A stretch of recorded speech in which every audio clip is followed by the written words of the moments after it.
ስዕለ አድኅኖ ቅዱስ ውእቱ። ስዕለ አድኅኖ ቅዱስ ነው። ይህን አረፍተ ነገር በትክክል የሚያሟላ ቃል ወይም ሐረግ ስዕል የሚለው ቃል መነሻ ግሱ ሰአለ የሚለው ግስ ነው።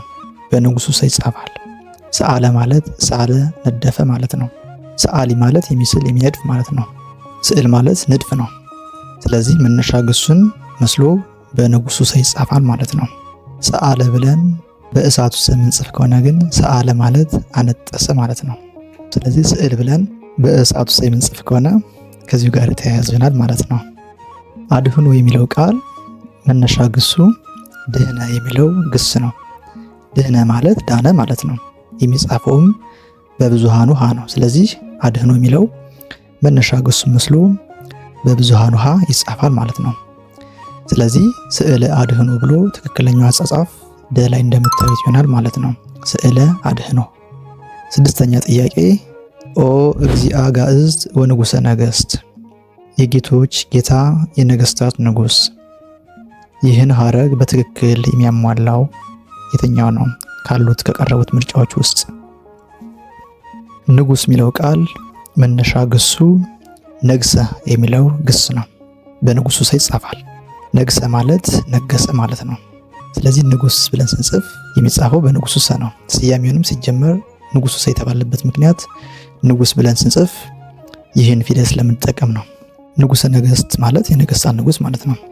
ንጉሥ፣ ንግሥት፣ ነገሥታት፣ ንግሥታት፣ መንግስት ሁሉም በንጉሱ ሰ ይጻፋሉ ማለት ነው።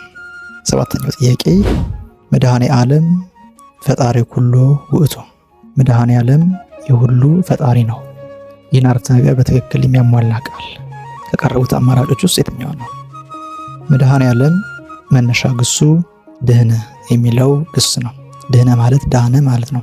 ድህነት ማለት መዳን፣ መፈወስ ማለት ነው። ስለዚህ መድኃኔ ዓለም መነሻ ግሱ መስሎ በብዙሃኑ ሀ ይጻፋል። ዓለም የምትለዋን በአይኑ አ ትጻፋለች። ስለዚህ መድኃኔ ዓለም ብለን ስንጽፍ ትክክለኛው አጻጻፍ በብዙሃኑ ሀና በአይኑ አ መድኃኔ ዓለም ብለን አ ላይ እንደተቀመጠው አድርገን ልንጽፍ ያስፈልጋል ማለት ነው። ድህነት ብለን በብዙሃኑ ሀ ስንጽፍ ድህነት ማለት መዳን፣ መፈወስ ማለት ነው። ነገር ግን በሀሌተ ውሃ ድህነት ካልነ ሲነበብም ይለያያል። ድህነት ሲሆን ድሃ መሆን ማለት ነው። በብዙሃኑ ሀ ያለው ግን ሲነበብ ድህነት ነው፣ መዳን፣ መፈወስ ማለት ነው።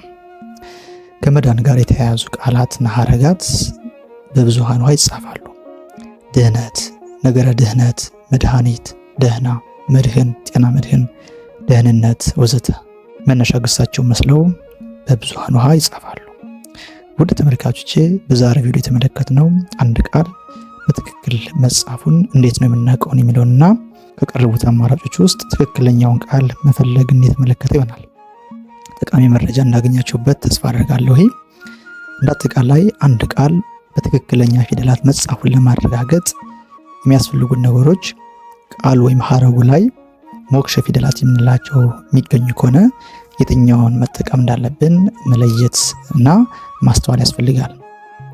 በትክክለኛ ፊደል መጻፉን ለማረጋገጥ ደግሞ ታማኝ የሆኑ ምንጮችን ለመጥቀስም ያህል መጽሐፍ ቅዱስ፣ መጽሐፈ ሰዋስው ወግስ ወመዝገበ ቃላት ሐዲስ ዛለቃ ኪዳነ ወልድ ክፍሌ የመሳሰሉትን ታማኝ ምንጮችን በመጠቀም ቃላቱን ማመሳከርና መመልከት አስፈላጊ ነው።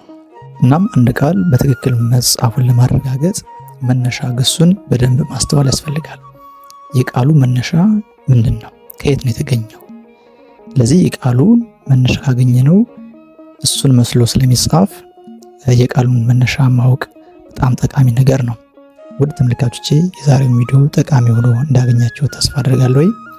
በቀጣይ በሌሎች ቪዲዮዎች እስክንገናኝ ድረስ ሰላም ቆዩልኝ። ሰላማችሁ ይብዛ።